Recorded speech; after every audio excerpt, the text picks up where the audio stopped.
My name is John Ross with the Art of Retouching Studio, and this is Behind the Retouching. This particular image was commissioned to me by Advanced Photoshop magazine for issue number 138, which I have to tell you absolutely blew my mind.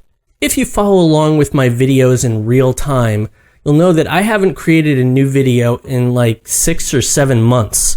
This is simply because I've been extremely busy personally and professionally working on a variety of different projects.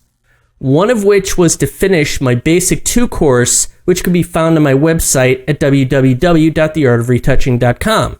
However, if you're just arbitrarily watching my videos completely out of order, then you don't care what I've been working on in the meantime. But suffice it to say, I've been extremely busy. At the time that this commission came into me, I was extremely surprised, mainly because the previous job that I had worked on for Advanced Photoshop magazine had actually gone so badly.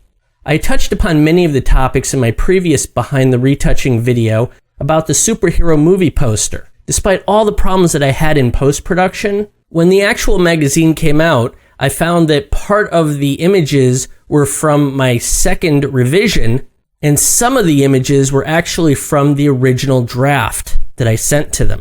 So that means that if you actually look at the images, they don't line up with the text, or have anything to do with each other for that matter. I was actually quite embarrassed about the whole thing.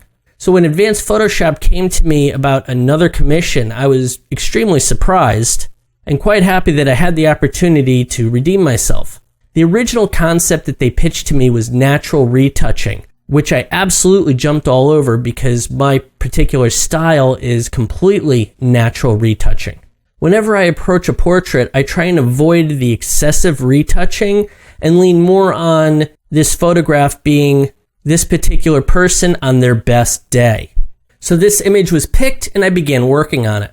By the time the project had wrapped up, I was thrilled to find out I was going to not only do a featured article, but that I also got the front cover, I got my name on the front cover, and I also got a personal interview. So for me, professionally, issue number 138 of Advanced Photoshop magazine was definitely one of those points in my career that I was really trying to achieve, but never in a million years did I think I would ever actually reach that goal. But overall, it worked out extremely well, and I'm extremely proud of that issue. But now let's get back to this particular image. The magazine editors had already picked out this image, so I was more than happy to start working on it. However, whenever you work off of imagery that comes from these stock art places, what you're actually paying for can be a little bit hit or miss. I've had images that look pretty good, and I've had images that looked absolutely horrible. In this case, the original image looked like this. The most obvious thing with this image is that it's crooked, but now that's easy enough to fix. It isn't until you start zooming in on the image that you start to notice all sorts of other problems that it has. The image itself is very soft, the texture in the skin isn't particularly good at all, and the lips are absolutely horrible. Additionally, one of the other specific requests that I was given by the magazine was to fix this shoulder, because basically you have this huge gap in her hair going on here, and they wanted this whole area filled in with hair. And I gotta tell you, whenever I have to start making up things like hair, I get extremely nervous. While I always try and trust my own instincts and have a belief that the end result is going to be exactly the way that I wanted it to look, before I start doing anything, I can get very paranoid about whether I'm actually going to be able to pull it off or not.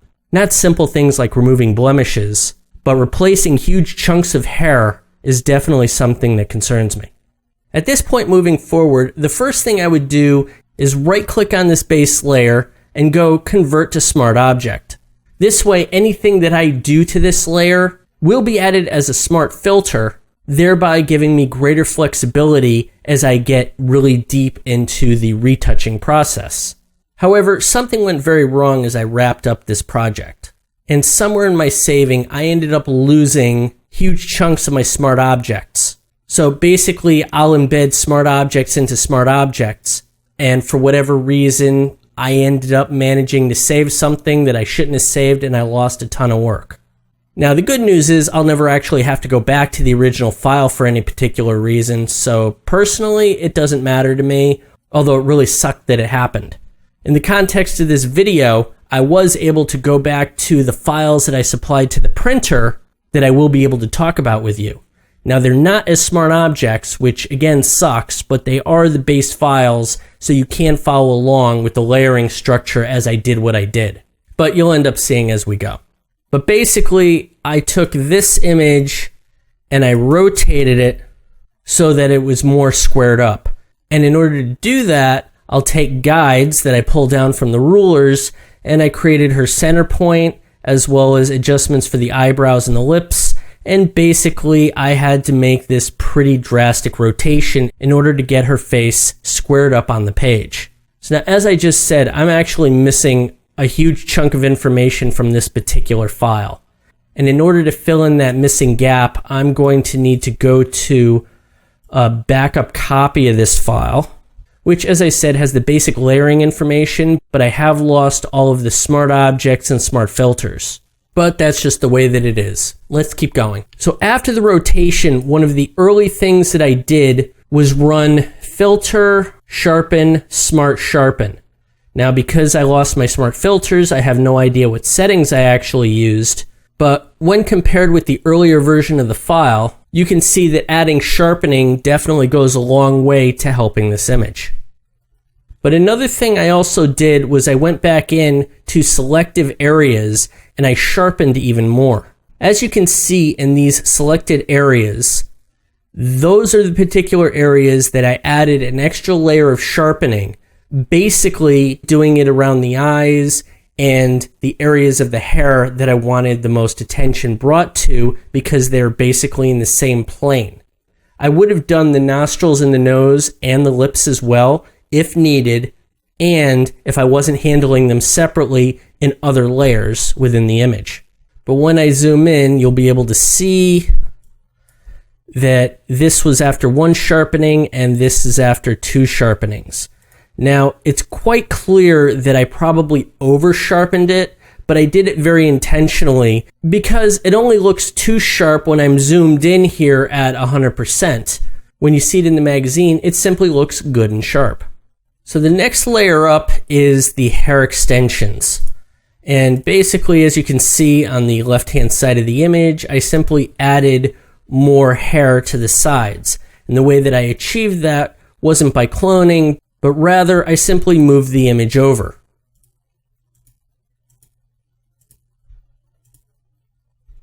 So that's how I added to the sides. The next layer up is neck cloning. So down here we had all this excess hair that just comes in the way, and we have the necklace, and technically there's more stray hairs going on over here. So all this needed to be cleaned up, and the first attempt that I made was this layer right here, which kind of got a lot of it. It wasn't great, but it was pretty good, I guess. But I knew I needed to do more, and the problem was I couldn't get in here and remove all these fine hairs and yet retain the color of the original skin.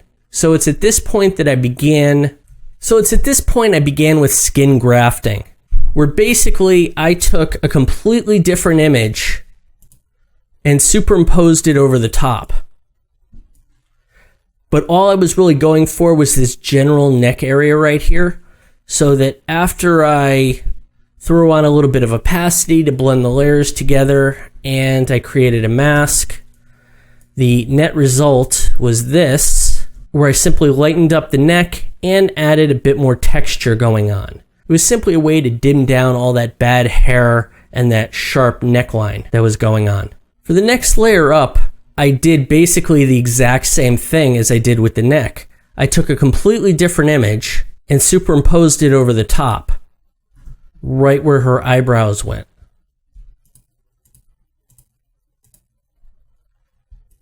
And so when I added the mask to it, that basically just looked like that, it simply added fuller, more interesting eyebrows. With the basic problem being this was way too manicured and just looked completely fake.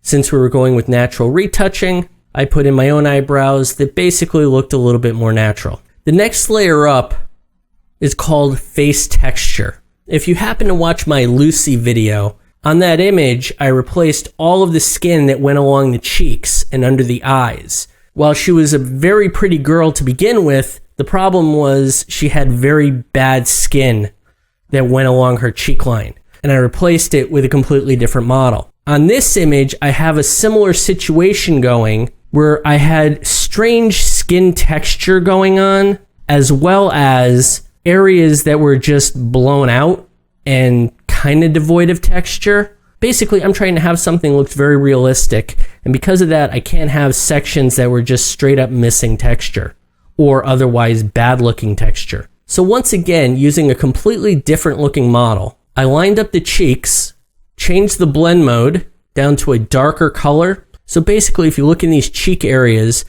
you'll see that I've simply added some texture into these general areas. I dropped the opacity down to around 27%. And again, it just added a little bit of texture inside of the cheeks. And then I put on a mask, which otherwise looked like this.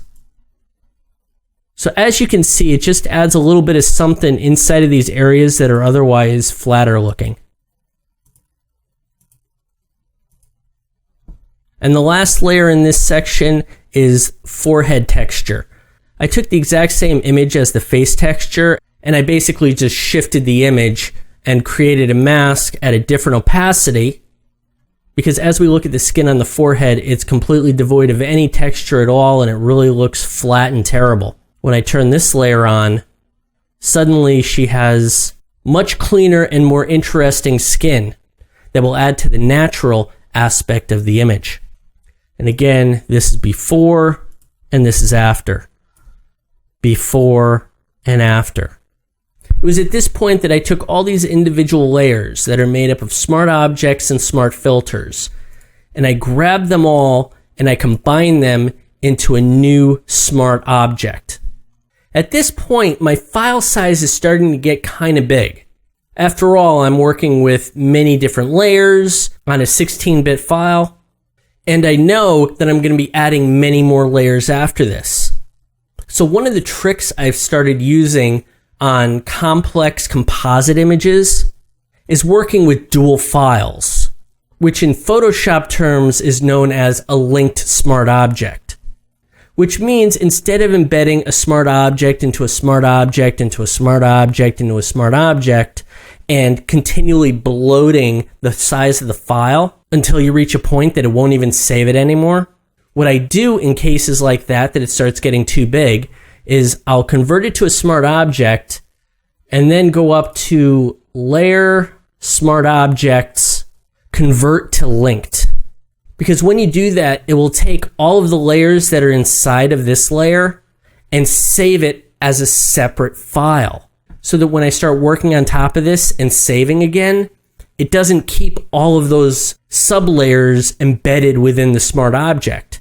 That's actually saved out to the hard disk, and I work on a new file that goes back to the base size of a single layer, rather than bringing all those legacy layers behind me.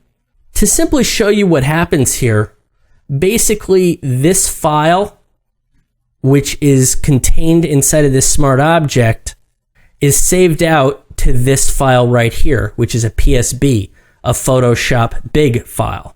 And everything that I do after this gets saved into this other file, which as you can see by the time I finish is already at like 3.5 gigabytes.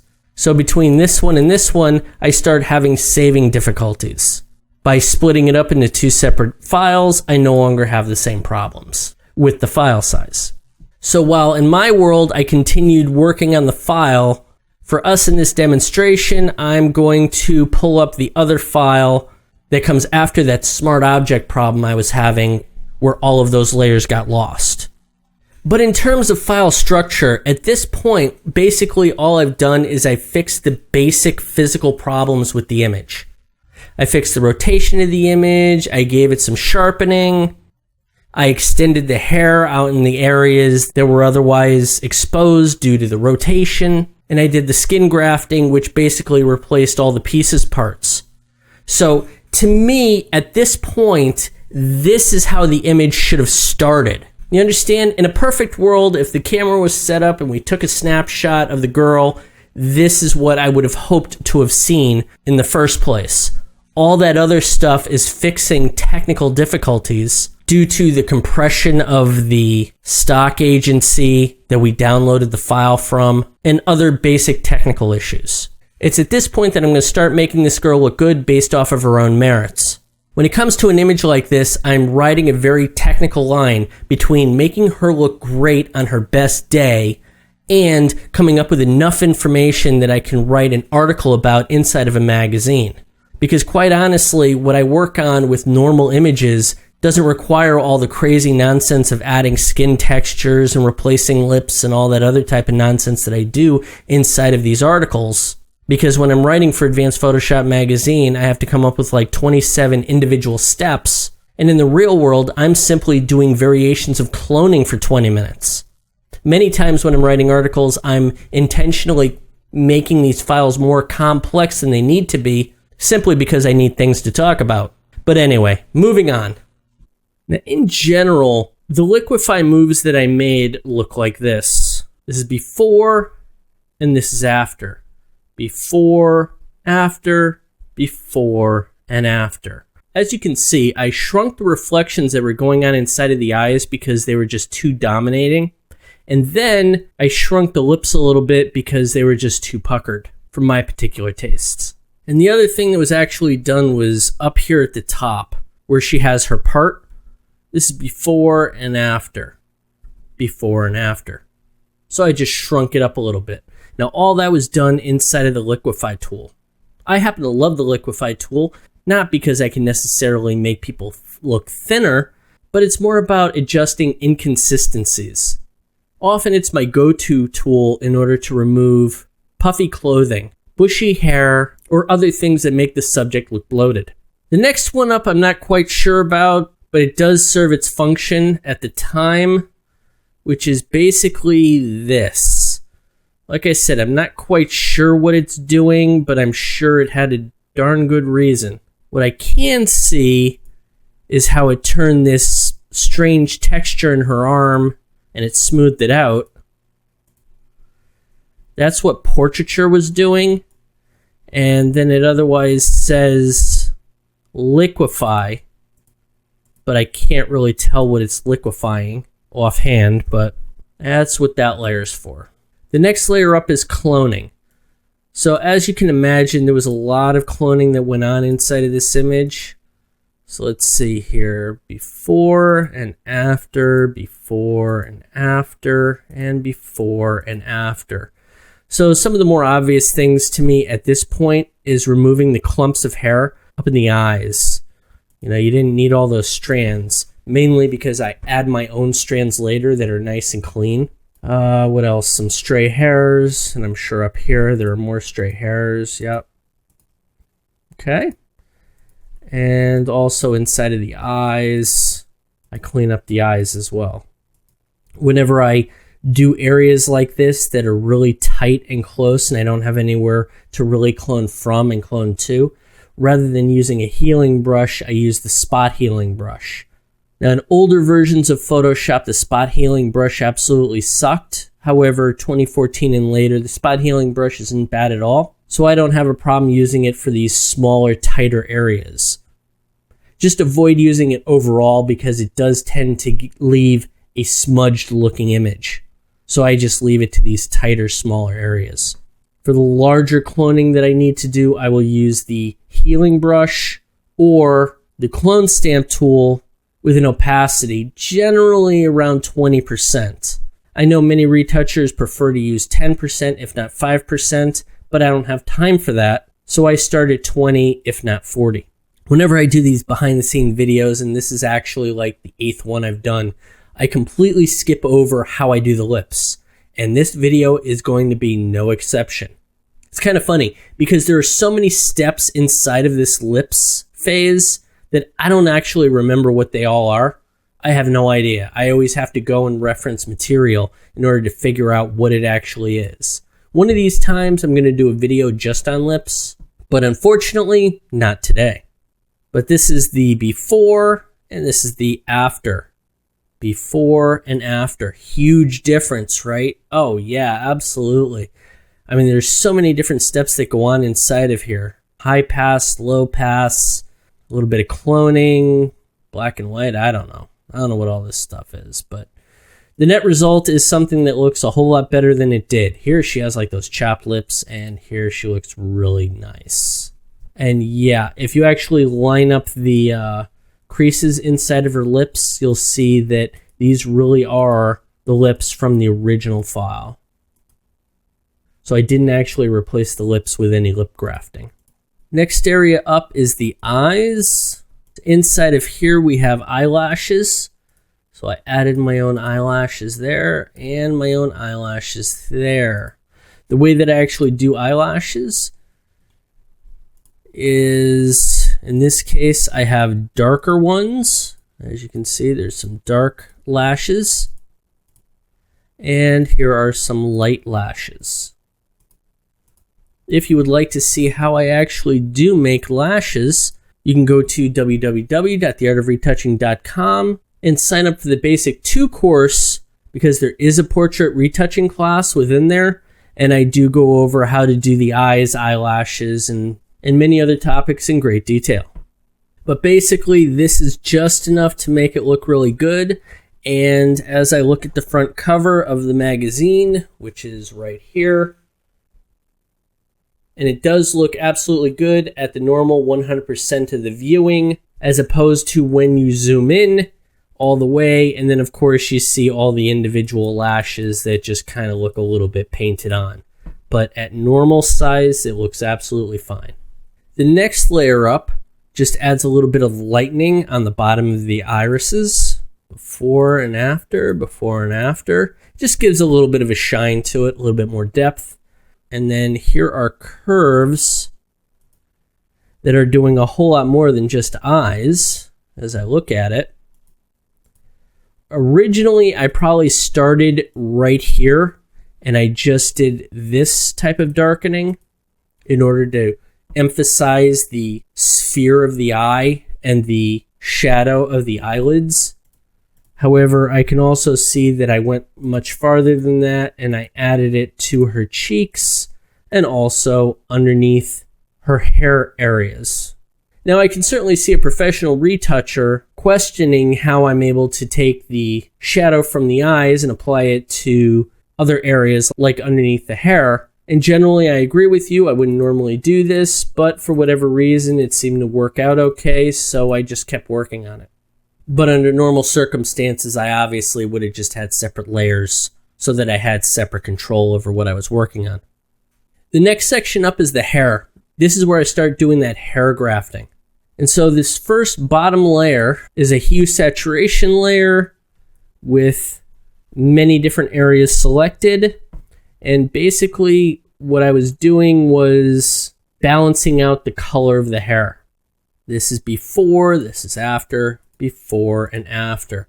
Basically, I took an area of her hair that I liked, and I simply tried to match it using hue saturation with the colorize checkbox checked. And so this allowed me to balance out the hair so that it looked much more uniform. So the next area up is curves. This is before and after, before and after. So basically what you're seeing is that I've darkened the outside to add a little bit more curve to her, and then underneath her chin and her neckline.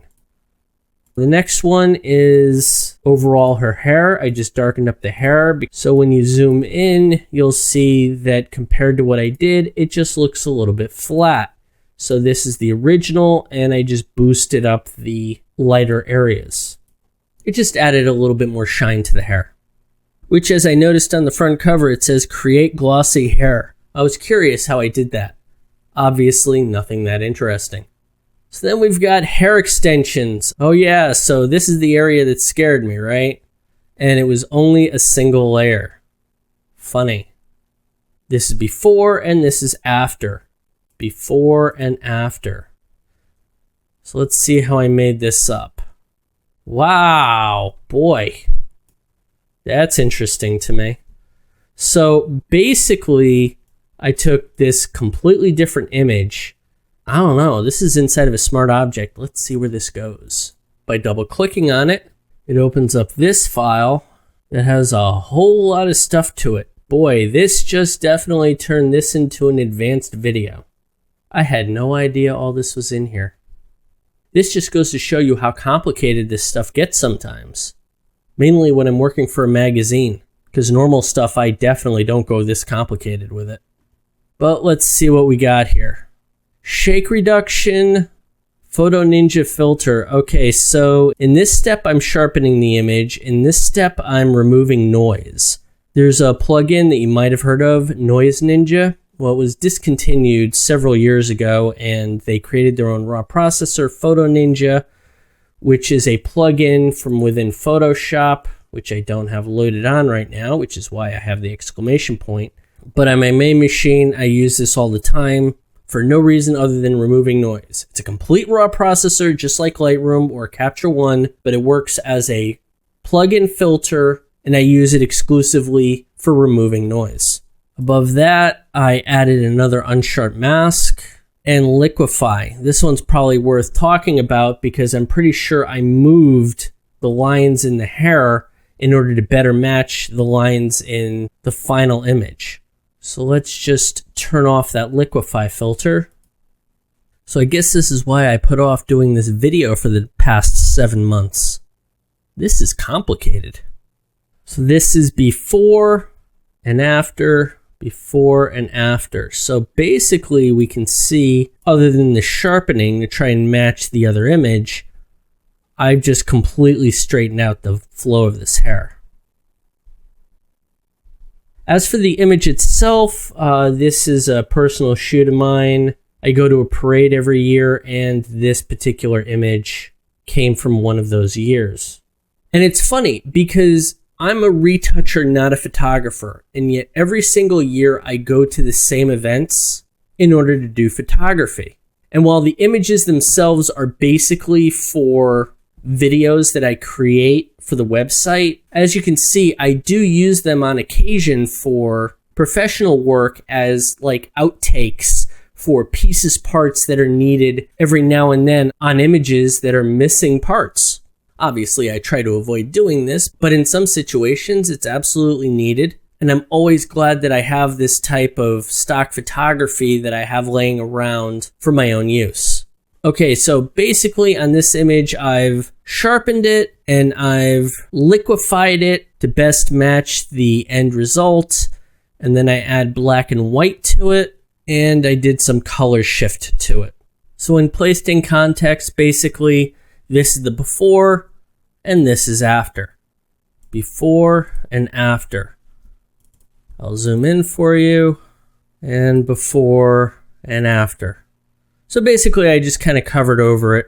And when you see the magazine at full size, it looks absolutely fine. But the interesting part is, the magazine had specifically requested that I replace the hair over her shoulders. However, on the front cover, you don't even see any of that. So that kind of sucks. When you do look at the inside of it, you kind of see some of her shoulder in that hair, but mostly, nah, it's nowhere to be found. So it was a ton of extra work for no particular reason, apparently. I absolutely hate dealing with these designers because I'll make my file sizes to 100% of the magazine, and then the designers come in, they blow things up and they shrink things down, and they end up getting printed in a way that I never expected to happen. But that's just the way that it is when dealing with publications, because you never know how much text is or is not going to be added, nor do you know where it's going to be added. All you can really do is make a guess and hope for the best.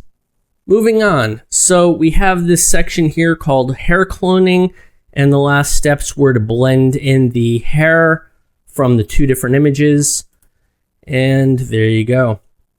This is the before and the after, before and after. As you can see, I ended up blending it pretty well, and you can't tell the difference. We have a layer here called red skin, which when I show you the mask is really just focusing on the underneath areas. You know, it's so subtle, you really can't see it unless you really look hard. So this is the before and after, before and after. Yeah, I mean, that one's one of those really subtle ones. The next one up is curves, which apparently does absolutely nothing. I'm glad that's still stuck in there. And this one drops the blacks down a little bit overall. You know, whenever I do this, I get so paranoid because I'll look at it on screen and I'll say it looks too dark or too bright or too red or too yellow or something. And then I'll make a move and I just get so paranoid that it's not what the printer's going to want when it comes down to the very end of this production phase. Because I worked as a printer and I know they're going to marry up pages that have absolutely nothing to do with this particular image. And they're going to balance all these pages that are up on this press sheet to the best of their abilities. And sometimes they may need to move it a little bit yellow or a little bit red or a little bit dark or a little bit light. And it'll have nothing at all to do with my particular image. But all I can do is guess and hope for the best. And in this case, I opted to darken it. Mainly because the first image I ever worked on for the magazine, when they sent me a copy of the magazine in the mail, it was too light. And because of that, you didn't exactly see imperfections, but you definitely saw more detail than I had intended you to see. It was supposed to drift off into the darkness. So ever since then, I've added more darkness into my images when I've sent it off to this particular publication. And the last step that I did for this image was I took all of the sub-layers underneath it and I combined them into a single layer.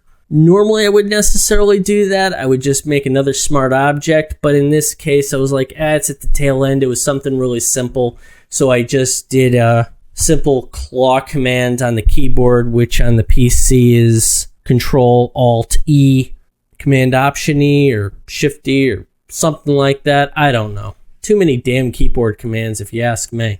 But anyway, grabbed all the separate layers, combined them into one layer, and on this particular layer, I turned it into a smart object simply so that I could add another smart filter to it. And this one is a blur gallery.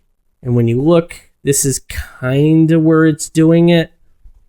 Basically, when I zoom in here, you'll be able to see that while certain areas are really sharp like her eyes, other areas I let drift off like down in the hair. Simply because this much information inside of the image is too much.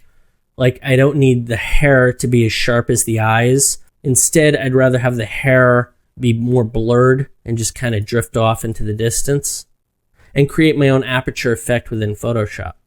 So in the end, that's how I created the Natural Retouching for the Advanced Photoshop magazine, issue number 138. I know this video is incredibly late to be coming out from when the original article was written, but I've long since decided that I can't meet any weekly schedule like other YouTube videos, but I'm doing the best that I can. After all, a free video is a free video, and all I can really do is create them when I have the free time.